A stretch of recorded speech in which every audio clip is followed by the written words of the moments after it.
Siberian highroad, he would have had enough to do. As they approached Nijni Udinsk, they were found by twenties, stretched on the ground. It was, however, necessary to follow this road until it was manifestly impossible to do so longer without falling into the hands of the invaders. The road they were following could not be abandoned, and yet the signs of devastation and ruin increased at every village they passed through. The blood of the victims was not yet dry. As to gaining information about what had occurred, that was impossible. There was not a living being left to tell the tale. About 4 o'clock in the afternoon of this day, Nicholas caught sight of the tall steeples of the churches of Nijni Udinsk. Thick vapors, which could not have been clouds, were floating around them. Nicholas and Nadia looked, and communicated the result of their observations to Michael. They must make up their minds what to do. If the town was abandoned, they could pass through without risk; but if by some inexplicable maneuver the Tartars occupied it, they must at every cost avoid the place. "Advance cautiously," said Michael Strogoff, "but advance." A verst was soon traversed. "Those are not clouds, that is smoke!" exclaimed Nadia. "Brother, they are burning the town!" It was, indeed, only too plain. Flashes of light appeared in the midst of the vapor. It became thicker and thicker as it mounted upwards. But were they Tartars who had done this? They might be Russians, obeying the orders of the Grand Duke. Had the government of the Czar determined that from Krasnoiarsk, from the Yenisei, not a town, not a village should offer a refuge to the Emir's soldiers? What was Michael to do?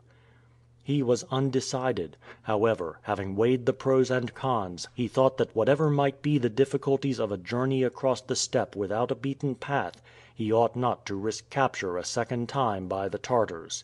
He was just proposing to Nicholas to leave the road, when a shot was heard on their right. A ball whistled, and the horse of the kibitka fell dead, shot through the head. A dozen horsemen dashed forward, and the kibitka was surrounded. Before they knew where they were, Michael, Nadia, and Nicholas were prisoners, and were being dragged rapidly towards Nijni Udinsk. Michael, in this second attack, had lost none of his presence of mind. Being unable to see his enemies, he had not thought of defending himself. Even had he possessed the use of his eyes, he would not have attempted it. The consequences would have been his death and that of his companions. But though he could not see, he could listen and understand what was said. From their language he found that these soldiers were Tartars, and from their words that they preceded the invading army. In short, what Michael learnt from the talk at the present moment, as well as from the scraps of conversation he overheard later, was this: these men were not under the direct orders of the Emir, who was now detained beyond the Yenisei. They made part of a third column chiefly composed of Tartars from the Khanats of Khokland and Kunduz, with which Feofar's army was to effect a junction in the neighborhood of Irkutsk. By Ogareff's advice, in order to assure the success of the invasion in the eastern provinces, this column had skirted the base of the Altai Mountains. Pillaging and ravaging, it had reached the upper course of the Yenisei. There, guessing what had been done at Krasnoiarsk by order of the Czar, and to facilitate the passage of the river to the Emir's troops, this column had launched a flotilla of boats, which would enable Feofar to cross and resume the road to Irkutsk. Having done this, it had descended the valley of the Yenisei and struck the road on a level with Alsalevsk. From this little town began the frightful course of ruin which forms the chief part of Tartar warfare. Nijni Udinsk had shared the common fate, and the Tartars, to the number of 50,000, had now quitted it to take up a position before Irkutsk. Before long, they would be reinforced by the Emir's troops. Such was the state of affairs at this date, most serious for this isolated part of eastern Siberia, and for the comparatively few defenders of its capital. It can be imagined with what thoughts Michael's mind was now occupied. Who could have been astonished had he, in his present situation, lost all hope and all courage? Nothing of the sort, however, his lips muttered no other words than these: "I will get there!" Half an hour after the attack of the Tartar horsemen, Michael Strogoff, Nadia, and Nicholas entered Nijni Udinsk. The faithful dog followed them, though at a distance. They could not stay in the town, as it was in flames, and about to be left by the last of the marauders. The prisoners were therefore thrown on horses and hurried away, Nicholas resigned as usual, Nadia, her faith in Michael unshaken, and Michael himself, apparently indifferent, but ready to seize any opportunity of escaping. The Tartars were not long in perceiving that one of their prisoners was blind, and their natural barbarity led them to make game of their unfortunate victim. They were traveling fast. Michael's horse, having no one to guide him, often started aside, and so made confusion among the ranks. This drew on his rider such abuse and brutality as wrung Nadia's heart, and filled Nicholas with indignation. But what could they do? They could not speak the Tartar language, and their assistance was mercilessly refused. So it occurred to these men, in a refinement of cruelty, to exchange the horse Michael was riding for one which was blind. The motive of the change was explained by a remark which Michael overheard: "Perhaps that Russian can see after all." Michael was placed on this horse, and the reins ironically put into his hand. Then by dint of lashing, throwing stones and shouting, the animal was urged into a gallop. The horse, not being guided by his rider, blind as himself, sometimes ran into a tree, sometimes went off the road, in consequence collisions and falls, which might have been extremely dangerous.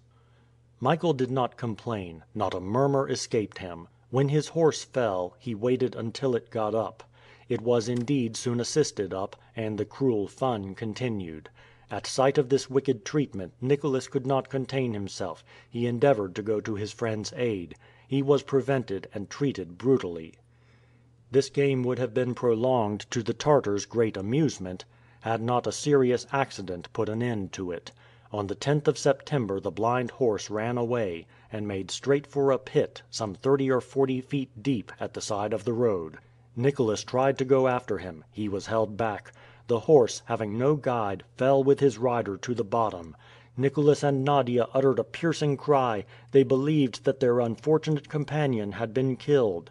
However, when they went to his assistance, it was found that Michael, having been able to throw himself out of the saddle, was unhurt, but the miserable horse had 2 legs broken, and was quite useless. He was left there to die without being put out of his suffering, and Michael, fastened to a Tartar's saddle, was obliged to follow the detachment on foot. Even now, not a protest, not a complaint, he marched with a rapid step, scarcely drawn by the cord which tied him. He was still the man of iron, of whom General Kissoff had spoken to the Czar. The next day, the 11th of September, the detachment passed through the village of Chibarlinsko. Here an incident occurred which had serious consequences. It was nightfall. The Tartar horsemen, having halted, were more or less intoxicated. They were about to start. Nadia, who till then by a miracle had been respectfully treated by the soldiers, was insulted by one of them. Michael could not see the insult, nor the insulter, but Nicholas saw for him. Then quietly, without thinking, without perhaps knowing what he was doing, Nicholas walked straight up to the man, and before the latter could make the least movement to stop him, had seized a pistol from his holster and discharged it full at his breast. The officer in command of the detachment hastened up on hearing the report. The soldiers would have cut the unfortunate Nicholas to pieces, but at a sign from their officer, he was bound instead, placed across a horse, and the detachment galloped off. The rope which fastened Michael, gnawed through by him, broke by the sudden start of the horse, and the half-tipsy rider galloped on without perceiving that his prisoner had escaped.